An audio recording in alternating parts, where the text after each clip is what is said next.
धूमल साहब की वजह से जाने जाते थे, दोनों इस बार नहीं है चुनाव बाजार।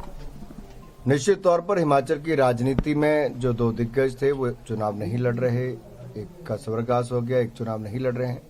इससे एक कमी खलती है, लेकिन राजनीतिक क्षेत्र में मुद्दों पर चुनाव लड़ा जाता है, नीतियों पर चुनाव लड़ा जाता है, विचारधारा पर चुनाव लड़ा जाता है, उपलब्धियों पर चुनाव लड़ा जाता है।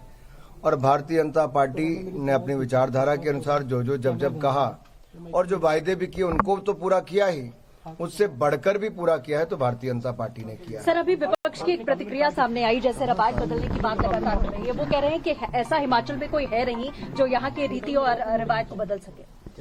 जनता है, शायद उनको जनता के ऊपर भरोसा कम होगा। हमें जनता पर बहुत भरोसा है लोकतंत्र में, क्योंकि जनता जनार्दन ही सब कुछ है। तो रवायत बदल रहा है इस बार?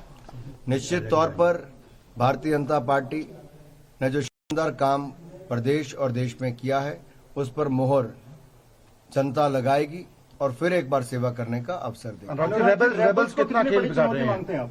सॉरी, जो बाकी हैं, जो बाकी रेबल्स देखिए, हर किसी ने प्रयास किया कि कोई खड़ा ना हो, कोई बाकी ना हो, लेकिन दुर्भाग्यपूर्ण कुछ लोग खड़े रहे। लेकिन जनता जानती है कि अगर पार्टी को वोट देंगे जो सरकार बना रही है तभी लाभ होगा, तभी जाकर जन कल्याण की नीतियां भी जन जन तक पहुंच पाएंगी, विकास कार्य भी हो पाएंगे। लोगों ने कांग्रेस की सरकार को देखा कि जब कांग्रेस 2012 से 17 तक राज्य में थी ना, ये तब कुछ कर पाई जब केंद्र में कांग्रेस की सरकार थी।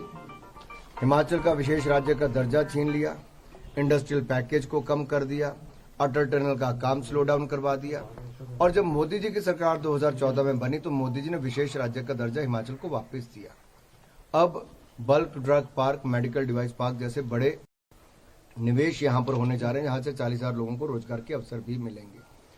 दूसरी ओर जो AIIMS, PGI, medical colleges, IIT, IIM, IIIT, hydro engineering college जैसे बड़े इंस्टीट्यूट भी मिले थे, मेडिकल कॉलेजेस से अस्पताल मिले थे, उनको भी कांग्रेस ने शुरू 4-4 साल नहीं करवाया।